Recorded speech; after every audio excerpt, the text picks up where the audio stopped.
I am the Grim Crusader, and these are the Heretic Legions. The Heretic Fleet operates as a semi-autonomous entity under the command of its High Captain and other admirals. The Heretics have their own marine infantry that often operates in small bands, striking deep behind enemy lines and executing smashing grab missions. They are always on the lookout for captives, loot, information, supplies, rare artifacts, and any opportunity to express their cruelty and brutality. They are picked from amongst the best soldiers of the Heretic Legions and have access to equipment and weapons gained from past battles and terrible atrocities they have committed. So in the Heretic Legions, there are Warband variants towards the end of the breakdown of the rules, and a couple of them are the naval raiding parties and the trench ghosts. And the naval raiding parties have some special rules down here. Fast as lightning.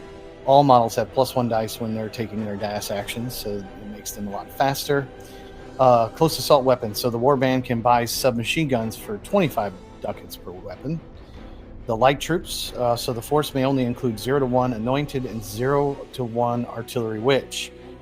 So that kind of breaks it down a little bit. The Warband may not include the werewolf. Remember that. And unseated advance. So up to 3 models without elite keyword can be upgraded to infiltrators at the cost of 10 ducats per model. So that just makes them quick, light on their feet, and they go behind enemy lines and they just scavenge. So really those rules fit them very well.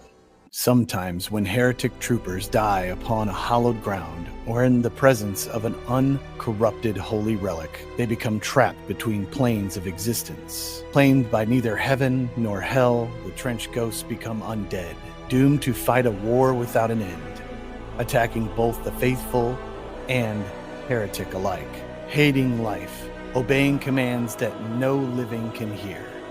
Their greed for worldly wealth and items of power remains undiminished, and their semi-corporal bodies are exceedingly difficult to destroy. Their faces, covered with gas masks they no longer have any use for, betray nothing of the agony they endure. In close combat, they whisper of the agony of their existence and the pain of their doom, which will never give them rest. Their broken bodies and shattered minds forced to endure the horrors of war for all eternity. Few can withstand such terror without breaking. Tales are told of many trench ghost warbands that haunt no man's land. The most infamous are the ghosts of Tannenberg, shades of the heretic force that won the Battle of Tannenberg, but after sacking the Church of St. Jacob, passed into the shadow. So the trench ghosts are those trapped between heaven and hell who come back and haunt no man's land. So they're pretty awesome, and they got quite a few rules changes. So it's the normal warband, but these change the rules to those warbands. So if it's not said here in the rules under the trench ghosts, you can have that in your warband. So they're horrors. So all models in the warband cause fear. So everyone causes fear except for instead of 1 or 2, which is good, unless your enemy causes fear as well. They're semi-corporeal, so any ranged attacks against all models in the Trench Ghost Warband roll injuries with a -1 die. So that's good because they're hard to kill. They're, ghosts. So they're hard to kill with bullets. Melee attacks do not suffer this penalty, though, so easier to kill them up front. Spectral, so all models in the Warband ignore movement penalties caused by difficult terrain, though they cannot move through any objects or terrain. So dangerous terrain affects them as normal. They're undead, so all models in the Trench Ghost Warband do not suffer additional blood markers from attacks with the keyword gas. Enemies of all. So Trench Ghosts cannot use mercenaries. So no mercenaries for these guys. Lost souls, so since only mortals who have souls become ghosts, this warband may not have any model with the keyword artificial. Such as the werewolf or the artillery witch. So unfortunately, they can't have them.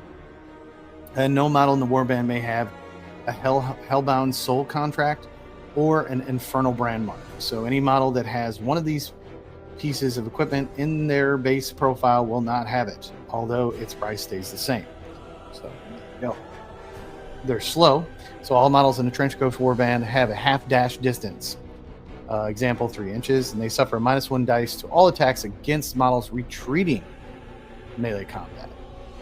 And then the Sacrilegious Mine, at the end at the cost of plus 30 ducats, up to 2 of your troopers can be turned into Sacrilegious Mines.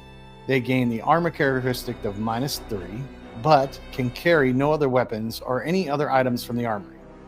So in addition to whatever an enemy comes within 3 inches of the mine, you can trigger the detonation described below, and alternatively, you can forego this and explode the mine during your own activation of the model with a successful risky action at +1 dice.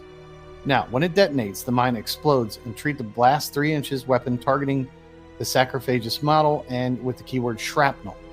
Models within 1 inch of the model hit by the explosion roll their injuries at a +1 dice, and the mine itself is taken out of action. So you sacrifice a couple of your guys to become Sacrilegious Mines. Instead of your Chorister, you have to have the Barbed Wire Banshee. It's a Trench Ghost Warband, may include Barbed Wire Banshee at the same cost. Is the same characteristics as the Chorister, with the usual Trench Ghost special rules applied to it. But instead of the Unholy Hymns ability, the Banshee has Death Wail as detailed below. So all enemy models within 8 inches of the Chorister suffer an additional +1 die when any injury roll is made against them. So that's pretty good. You get a Chorister, but it's called the Barbed Wire Banshee. It needs different looking models. So at the cost of 60 ducats, there's a tank palanquin. The Heretic Priest of the Warband can ride a ghostly tank palanquin. This counts as a machine armor, and the priest riding it has a 50 millimeter base and counts as being 2 inches on a 2-inch high platform. So while on the tank palanquin, the priest gains the keyword strong. So there we go. The warbands who follow the Prince of Greed call themselves the Knights of Avarice. Such heretics display their wealth extravagantly and prefer to carry the most expensive and hard-to-acquire weapons, armor, and equipment, suffering none to join them who lacks the means to obtain their glittering panoply. They are festooned with chains of gold and the finest silk cloaks. Their armor is gilded with gold and decorated with precious stones. And the handles of their great coin hammers are made from the rarest of wood. Yet despite the opulent wealth at display, their finery is tarnished by the blood and soot and spews from the Hellgate, and the delicate artistic filigree of their golden masks is both terrible and beautiful in equal measure.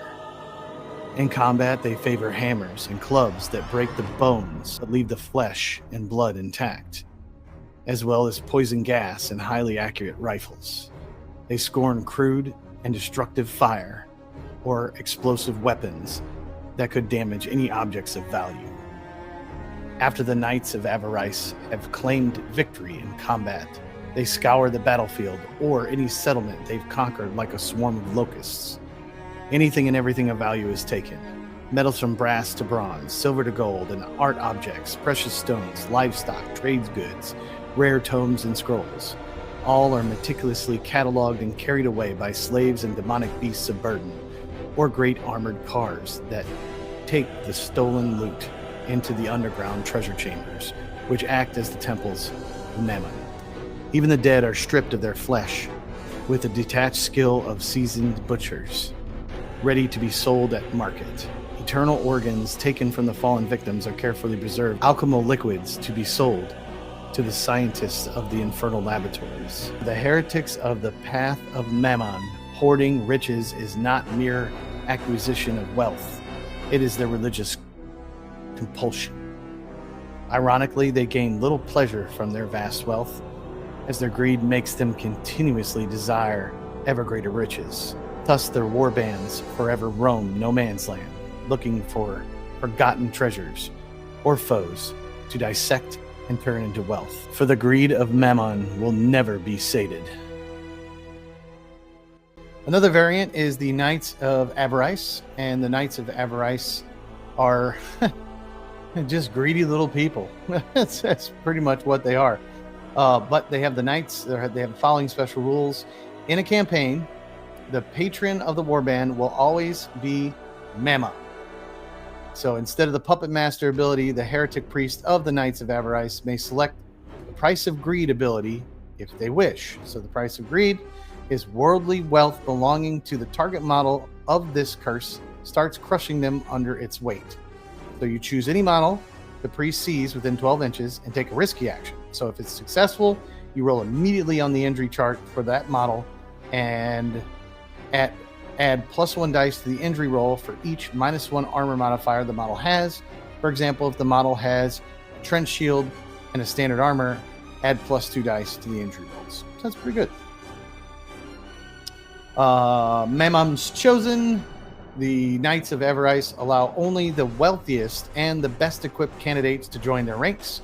Your force may have no models that cost less than 80 ducats, so including their equipment. So that means that you have to you can't have anything under 80. You just can't.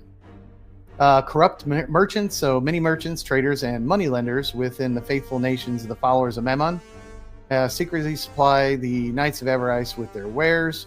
So when creating a warband, you select one weapon, suit of armor, or any other piece of equipment from the New Antioch Armory, and one such item from the Iron Sultanate Armory.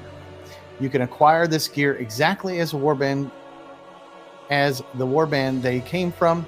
Any of these items in question must not be already available to the Heretic Warband.